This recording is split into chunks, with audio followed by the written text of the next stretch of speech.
팥 이렇게 드시면 당뇨가 사라지고 뱃살이 쏙 빠져요. 팥은 평소에 생각보다 우리가 많이 먹게 되는데 빵에도 들어가고 시루떡, 팥빙수, 팥죽, 붕어빵 등등 많은 음식이 사용되잖아요. 그런데 이런 팥과 함께 드시면 보약과 같은 효과를 만들 수 있는 식품들도 있고 또 잘못 드시면 오히려 건강에 마이너스가 되는 음식도 있어요. 그래서 오늘은 팥의 효능 8가지와 드실 때 주의할 점 그리고 함께 드시면 좋은 음식 4가지에 대해 알려드릴게요. 팥 하면 생각나는 음식이 있으세요? 저는 사람들이 평소에 팥을 안 먹는다고 생각했는데 의외로 팥이 들어가는 음식이 많이 있더라고요. 대표적인 음식은 시루떡도 있고 겨울에 간식으로 많이 드시는 붕어빵, 또 제과점에서 사 먹는 빵, 팥빵들도 많이 들어있죠. 또 여름에는 팥빙수도 많이 드시고 겨울에는 팥죽도 드시고. 자, 이런 팥 요리를 집에서 해 먹는 경우도 굉장히 많은데 팥을 집에서 직접 삶을 때 혹시 소다를 넣고 삶으시는 분들 많으시지 않아요? 팥을 삶을 때 소다를 넣게 되면 팥의 색상이 더 선명해지고 팥을 더 부드럽게 해줘서 팥을 삶는 데 걸리는 시간을 단축시켜주기 때문인데요. 하지만 앞으로는 절대 소다를 사용하지 마세요. 그 이유는 소다를 넣고 팥을 삶게 되면 팥의 영양소가 파괴돼서 팥의 좋은 성분을 먹을 수 없게 되기 때문인데요. 그래서 어떻게 팥 요리를 하는 게 좋은지 알려드릴게요. 팥을 삶을 때는 먼저 이 흐르는 물에 깨끗이 세척해서 이물질을 제거해 주세요. 물에 담가 약 4시간 정도 불려주죠. 그렇게 불린 팥을 물에 넣어서 삶아주면 붉은색의 팥 삶은 물이 생기잖아요. 바로 이 팥을 삶은 물이 건강에 정말 좋아요. 그 이유는 팥에 들어있는 사포닌이라는 성분 때문인데 간혹 팥 삶은 첫물에는 팥에 독소가 있어서 버려야 하신다는 분들이 계신데 이는 잘못된 정보예요. 왜냐하면 팥 삶은 첫물에 사포닌 성분이 가장 많이 들어있기 때문인데 이걸 버리지 마시고 따로 담아두었다가 하루에 한두 잔씩 차려 드시면 좋아요. 자, 그럼 이제 팥의 구체적인 효능에 대해서 말씀드릴 건데 첫 번째는 혈관 건강에 많은 도움이 된다는 거예요. 앞에 말씀드린 팥물은 혈관 청소부라는 별명이 있을 정도로 혈관을 깨끗하게 해주는 효능도 있는데 그 이유는 팥에 함유된 이 강력한 항산화 성분인 안토시아닌이 혈관 내 활성산소를 제거해줘서 혈관세포 손상을 예방해주기 때문이에요. 또한 안토시아닌은 혈관 내 염증을 줄여주고 염증성 질환에도 좋은 효과가 있고 나쁜 콜레스테롤 수치를 줄여주는 효과가 있어서 고지혈증도 예방할 수 있고 심장질환의 위험도 줄이는 데 큰 도움을 줄 수가 있죠. 이뿐 아니라 조선시대 기록에 보면 이 팥물로 세수를 했다는 기록이 있는데 팥물로 세수를 하면 피부에 노폐물을 제거하는 데 좋고 피부를 맑고 건강하게 해준다고 해요. 비누가 없던 시절에 피부 건강을 위해 사용했던 선조들의 지혜가 놀랍지 않아요? 팥의 효과 두 번째는 당뇨병의 개선에 도움을 준다는 거예요. 2014년에 발표된 한 연구에서는 팥을 섭취하는 것이 2형 당뇨병 환자의 혈당 수치와 인슐린 저항성을 개선하는 데 도움이 되는 것으로 보고가 됐죠. 이 연구에서는 4주 동안 매일 팥을 섭취한 결과 당뇨 환자들의 공복 혈당 수치가 무려 평균 19.5% 감소했고 인슐린 저항성 또한 줄어든 것으로 나타나서 당뇨가 있거나 당뇨 예방이 필요하신 분들은 꼭 팥을 꾸준히 드셔보시기를 권해요. 세 번째 팥의 효능은 몸의 부종을 제거하고 다이어트에 도움을 주는 거예요. TV에서 연예인들이 이 팥으로 다이어트를 해서 효과를 봤다고 했던 적도 있었고 한의학 책 중에 본초 강목에 보면 팥을 오랫동안 먹으면 여위고 마르기 때문에 살찐 사람이 먹는 것이 좋다 이런 내용이 나와요. 그래서 한의원에서 다이어트 처방을 할 때도 이 팥을 쓰는 경우가 많이 있다고 해요. 그 이유는 바로 팥에 들어있는 칼륨 때문인데 팥에는 쌀의 10배 이상, 바나나의 약 4배 이상의 칼륨이 들어있어요. 이 칼륨이 몸 안에 나트륨 배출을 도와서 당뇨 환자의 신장 부담을 줄여주고 혈압 상승을 억제해주는 효능도 있고 또한 이뇨작용이 있어서 이를 통해 부종을 줄여줄 수가 있죠. 그래서 우리가 보통 물살이라고 부르는 잘 부으면서 살이 잘 찌는 분들은 다이어트에 이 팥을 이용하시면 효과를 볼 수가 있죠. 그래서 그에 대한 연구 결과도 있는데 실험쥐에 팥 추출물을 먹였더니 근육 손실 없이 체지방 함량이 30% 이상 줄었고 몸무게도 37%나 감소했다고 해요. 사람과 똑같을 수 없지만 분명히 팥이 체중 감량에 도움이 된다는 결과라고 볼 수가 있죠. 네 번째 팥의 효능은 변비를 개선하는 데 도움을 주는 건데 팥에는 사포닌뿐 아니라 많은 식이섬유가 들어있기 때문인데요. 사과에 비해 약 10배나 많은 식이섬유가 들어있어요. 그래서 팥을 섭취하게 되면 이 식이섬유가 장 운동을 활발히 하고 대변을 부드럽게 만들어 배변을 원활하게 해줄 수 있고요. 또한 이 식이섬유는 장에 있는 유익균들에게 풍부한 먹이를 제공해주기 때문에 장내 유익균의 증식에도 직접적으로 효과를 줘요. 이를 통해서 장의 전반적인 환경을 좋게 바꿔줄 수가 있고 이것은 몸의 면역력 향상과도 연결되기 때문에 우리가 프로바이오틱스를 복용할 때도 팥을 함께 드셔보시면 그 효과가 커지는 것을 느끼실 수가 있죠. 다섯 번째 팥의 효능은 탈모 예방에 도움을 준다는 거죠. 나이가 들면서 머리숱이 점점 없어져 고민하시는 분들 정말 많은데 팥과 함께 천연 탈모약이라고 불리는 수수를 함께 드신다면 탈모 예방에 큰 도움을 받을 수가 있어요. 그 이유는 바로 팥과 수수에 들어있는 이 비오틴이라는 성분 때문인데 이 비오틴은 모발의 모공에서 자라는 단계부터 필요한 영양소고 손상된 머릿결이 재생되는 데까지 관여하는 정말 중요한 성분이죠. 건강한 머릿결을 만드는 데는 경우에는 꼭 필요한 성분이라고 할 수 있죠. 비오틴이 몸속에서 부족한 현상이 나타나게 되면 머리카락이 얇아지고 많이 빠지고 또 두피가 건조해지고 가려움증이 생기면서 탈모를 가속화할 수 있죠. 그런데 파세는 비오틴뿐 아니라 모발 성장에 도움이 되는 아미노산이 풍부하고 수수에는 미네랄 성분이 풍부해서 머리카락을 건강하게 유지하는 데 직접적으로 도움을 주게 되고, 또한 팥과 수수에 함유된 항산화 물질들이 머리결을 상하게 하는 자유라디칼 성분을 중화해줘서 머리카락 건강에 큰 도움을 주는 거죠. 여섯 번째 파체 현상은 쌀을 주식으로 하는 우리나라 사람에게 꼭 필요한 탄수화물 소화를 돕는다는 거예요. 이는 이 팥에 함유되어 있는 이 비타민 B의 역할 때문인데, 비타민 B는 탄수화물, 단백질, 지방을 에너지로 변환시켜서 우리 몸에 충전해주는 역할을 해요. 또한 이 신경 전달 물질인 뉴로트랜스미터의 합성에 관여해 뇌신경을 건강하게 하는 데도 도움을 줘요. 팥을 잘 섭취하면 뇌를 건강하게 해줘서 치매 예방에도 도움이 되는 거죠. 앞에서 팥과 함께 드시면 좋은 음식 수수가 나왔는데 하나 더 말씀드릴게요. 바로 호박이에요. 호박은 기본적으로 여러 영양 성분이 풍부한데, 호박에는 비타민 B가 부족해서 호박과 팥을 함께 드시면 서로의 부족한 부분을 채워줄 수가 있죠. 또한 이 호박에도 소화 기능을 개선해주는 기능이 있어서 팥과 함께 드시면 이 시너지 효과가 있고, 그리고 팥처럼 이 호박에도 이뇨작용이 있는데 팥과 호박의 이뇨작용 과정이 약간 달라요. 팥은 몸속의 부종, 노폐물과 독소를 빨아들여서 배출하는 이뇨작용을 하는 거고, 호박은 신장에서 만들어지는 호르몬의 분비를 억제해서 이뇨작용을 촉진하게 되는데, 이렇게 되면 신장에 과다하게 축적되는 수분을 배출하는 역할을 해줄 수가 있어서 더 도움이 될 수가 있죠. 일곱 번째 파체 효능은 빈혈을 개선하는 데 도움을 준다는 거예요. 보통 우리 몸에 철분이 부족해지면 빈혈 증상이 나타나죠. 빈혈로 인해 어지러움, 두통, 체력 저하 등의 증상이 나타나게 되는데, 팥에는 앞에서 얘기한 단백질, 식이섬유, 칼륨, 비오틴 뿐만 아니라 칼슘과 철분 또한 풍부해요. 팥에 함유된 철분의 함량이 우유의 약 100배나 된다는 사실 혹시 알고 계세요? 그래서 팥을 드시면 철분 부족으로 인한 빈혈을 개선하는 데 도움을 주기 때문에 빈혈이 있으신 분들은 꼭 기억하시는 게 좋겠죠. 여덟 번째 팥의 효능은 스트레스를 줄여주는 데 도움을 준다는 거예요. 팥에 함유된 비타민 B가 신경계를 안정화시켜주는 효과가 있어서 스트레스로 오는 증상을 줄여줄 수가 있고, 또 팥에는 마그네슘의 함량도 높은데 마그네슘 또한 신체의 스트레스 반응을 조절하는 데 중요한 역할을 해요. 팥 속에 들어있는 마그네슘을 통해서 스트레스로부터 몸이 회복되는 데 도움을 받을 수가 있죠. 그리고 팥에는 복합 탄수화물도 풍부한데, 복합 탄수화물은 천천히 소화돼서 급격한 혈당 상승을 방지하고 일정한 에너지 공급을 유지하는 데 도움이 되죠. 이는 스트레스 상황에서도 안정적인 에너지 공급을 유지할 수 있게 해줘 스트레스를 관리하는 데 큰 도움이 될 수가 있죠. 이렇게 좋은 팥도 드실 때 주의사항이 있는데, 과하게 많이 드시면 이뇨작용 때문에 몸에 무리를 줄 수가 있어요. 이를 방지할 수 있는 방법이 있어요. 바로 찹쌀과 함께 드시는 거죠. 팥죽을 끓일 때 찹쌀을 넣어서 함께 죽을 만드는 경우도 있고, 쫄깃한 찹쌀로 경단, 새알을 만들어 넣어 먹는 경우도 있잖아요. 선조들의 지혜가 정말 놀라운데, 이렇게 찹쌀과 팥을 함께 드시면 팥 때문에 몸 안에 수분이 과하게 빠져나가는 것을 찹쌀이 막아줘서 문제가 생기지 않게 해주는 방법이에요. 그리고 다른 주의사항은 팥의 찬 성질인데, 그래서 장이 좋지 않은 분들이 팥물을 많이 드시게 되면 소화불량, 복부 팽만, 통증 등을 일으킬 수 있으니 주의해서 조금씩 드셔보시는 게 좋고, 만약에 이런 점이 불편한 경우에는 생강과 함께 드시면 그 불편함을 또 줄일 수가 있어요. 생강의 따뜻한 기운이 팥의 차가운 기운을 중화시켜줘서 장에 무리를 덜 주게 되고, 팥에는 항암 효과가 뛰어난 안토시아닌이 풍부한데, 생강에도 생강의 매운맛을 내는 진저롤 성분과 쇼가올 성분이 몸속의 발암물질을 제거해주는 효과가 있어서 함께 드시면 상승 효과를 볼 수도 있겠죠. 그리고 이때 생강을 쪄서 말려서 드시면 이런 효과가 약 10배 정도 증가한다고 하니 꼭 기억하시는 게 좋겠죠.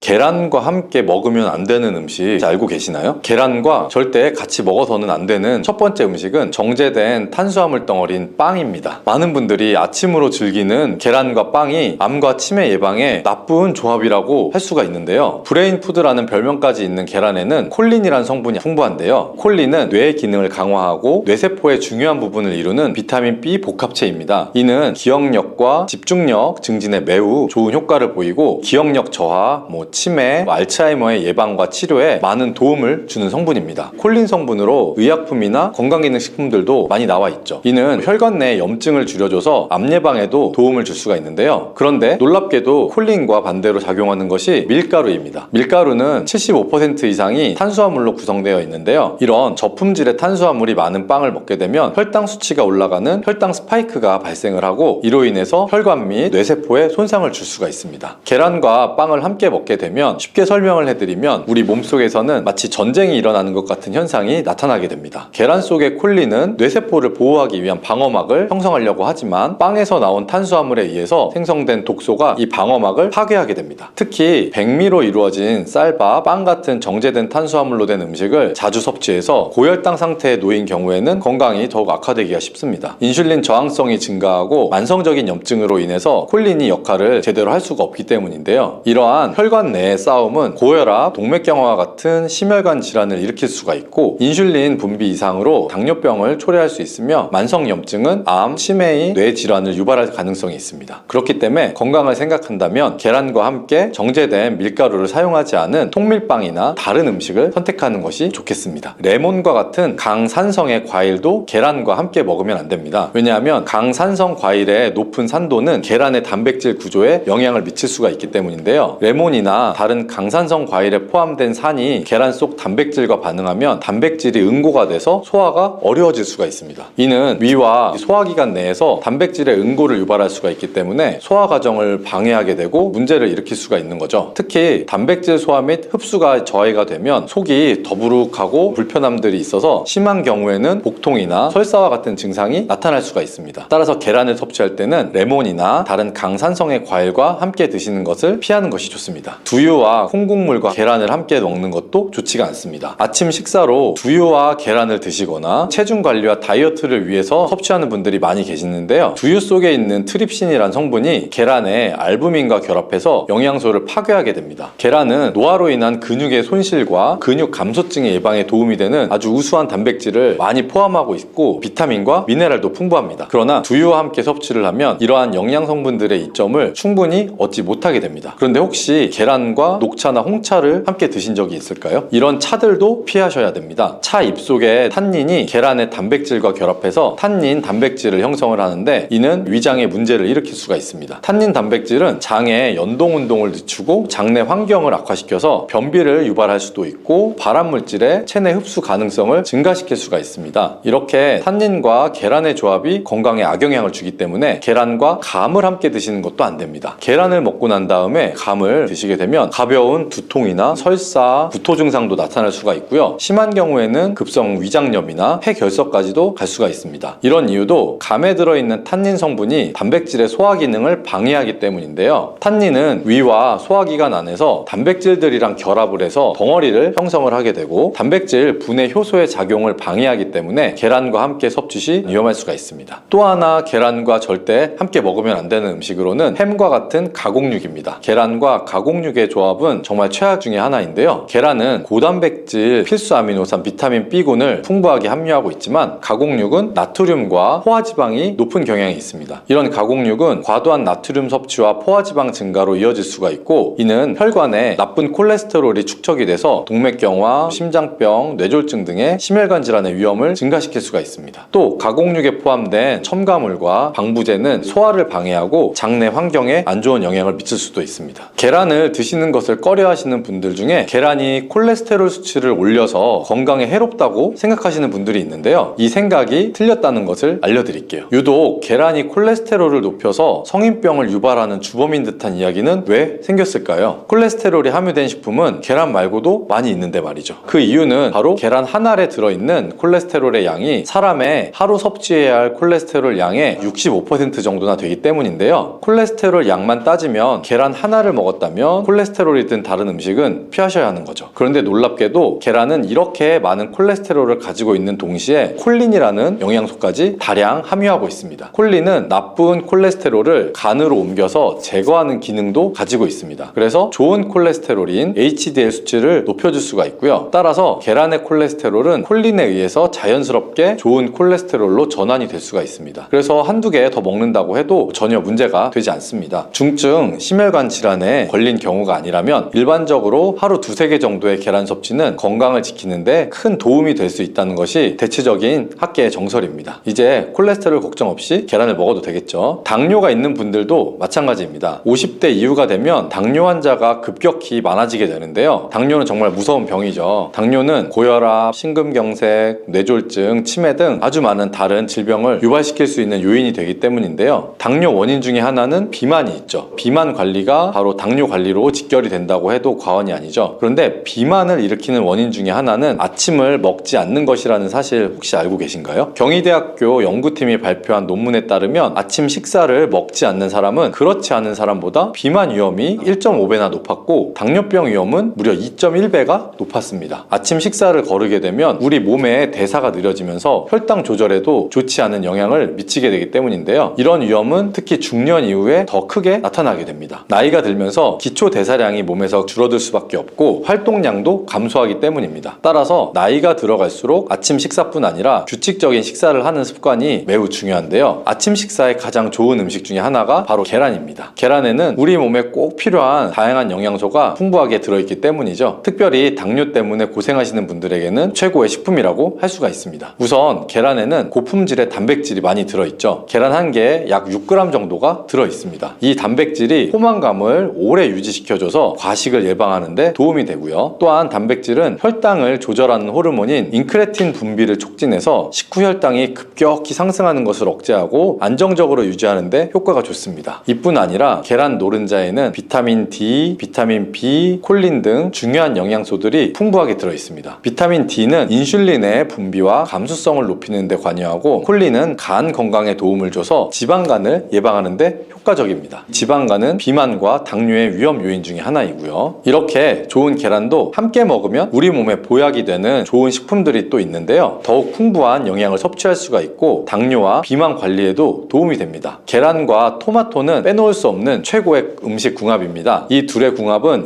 영양학적으로도 굉장히 이상적이고 계란은 단백질, 비타민 B군 그리고 필수 아미노산을 다량으로 함유하고 있죠. 한편 토마토는 비타민 C와 항산화 물질인 라이코펜을 많이 포함하고 있어서 이들이 만날 때 서로의 영양 가치가 배가 됩니다. 토마토 속의 라이코펜은 지방에 용해되기 때문에 계란과 같이 먹으면 그 흡수율이 아주 높아질 수 있고요. 이러한 조합은 심혈관 건강을 지키고 면역력을 높이는 데 아주 효과적입니다. 또한 토마토의 비타민 C는 계란에 있는 철분의 흡수를 돕기 때문에 빈혈 예방에도 너무 좋습니다. 올리브유를 두른 팬에 계란과 토마토를 넣고 살짝 볶아서 드시면 아침 최고의 식단이 될 수가 있죠. 요즘 아보카도 식단이 인기가 많아지고 있는데요. 계란과 아보카도도 정말 좋은 궁합입니다. 계란에는 풍부하고 다양한 영양소와 아보카도에 함유된 건강에 좋은 지방산, 특히 오메가3 지방산과 비타민 E를 많이 갖고 있어서 이 두 가지 재료가 만나면 서로 영양적 시너지가 폭발하게 됩니다. 아보카도 속의 건강한 지방은 계란의 단백질 흡수를 더욱 좋게 하고 계란 속의 비타민과 무기질은 아보카도의 지방산을 흡수하는 데 도움을 줍니다. 이러한 조합은 심혈관과 뇌 건강에 긍정적인 효과를 주고 전반적으로 건강을 향상시킬 수가 있죠. 아보카도와 계란을 함께 먹음으로써 식이섬유와 건강한 지방의 결합이 포만감도 높이고 장내 환경도 개선할 수가 있습니다. 간단하게 아보카도, 계란 샐러드를 만들어서 드시면 되는데요. 계란을 채소와 함께 드시면 비타민의 흡수율도 증가할 수가 있습니다. 특히 호박을 함께 섭취하면 부교감 신경을 활성화시켜서 마음을 안정시키고 불안감과 긴장을 완화시켜주는데 좋은 효능을 발휘합니다. 스트레스는 만병의 근원이라고 하는데 계란과 호박을 함께 드시면 스트레스는 물론 몸의 피로도 줄여줄 수가 있습니다. 비타민 A와 베타카로틴이 많은 호박은 눈 건강에도 매우 유익하죠. 계란에 함유된 루테인과 지아잔틴 같은 카로티노이드 성분과 함께 작용하여 강력한 항산화 효과를 발휘하고 망막을 보호하며 녹내장, 황반변성 같은 퇴행성 안구 질환의 발병률도 낮출 수가 있습니다. 최근에 시야가 뿌옇게 느껴지는 분들이 있다면 계란과 이 호박을 곁들인 식사를 해보시면 아주 좋겠습니다. 계란과 완벽하게 어울리는 다른 식재료 중 하나는 치즈가 있습니다. 치즈는 그 맛이 좋을 뿐만 아니라 영양적으로도 아주 계란과 좋은데요. 계란이 완전 식품으로 여겨질 정도로 여러 영양소를 가지고 있음에도 불구하고 칼슘 함량이 상대적으로 낮은 편인데 유제품인 치즈는 칼슘을 풍부하게 함유하고 있어서 이를 보완해주게 됩니다. 특히 유제품 중에서 치즈는 계란과 특별히 잘 어울립니다. 치즈는 발효된 우유에서 만들어지며 발효 과정에서 유산균이 작용해 단백질 함량이 감소하므로 과다한 단백질 섭취를 피하면서도 서로의 영양적인 혜택을 보완할 수가 있습니다. 사과도 계란과 정말 잘 어울리는 식품인데요. 다양한 영양소가 계란에 균형 있게 포함되어 있음에도 비타민 C와 식이섬유가 상대적으로 적은 편이라는 점에서 사과가 이를 완벽하게 보완해 줄 수 있습니다. 사과는 비타민과 식이섬유가 많아서 장 기능을 활성화하고 배변을 원활하게 하는데 기여할 뿐만 아니라 혈관에 누적된 해로운 콜레스테롤을 없애서 동맥경화, 심장질환, 뇌졸중 등의 심혈관 질환을 예방하는 데 도움을 줍니다. 특히 단백질 소화에 매우 이롭다는 점에서 계란 섭취 후 소화가 가볍게 느껴지시면 사과를 드시면 소화액 분비를 촉진시켜서 소화를 도울 수가 있습니다.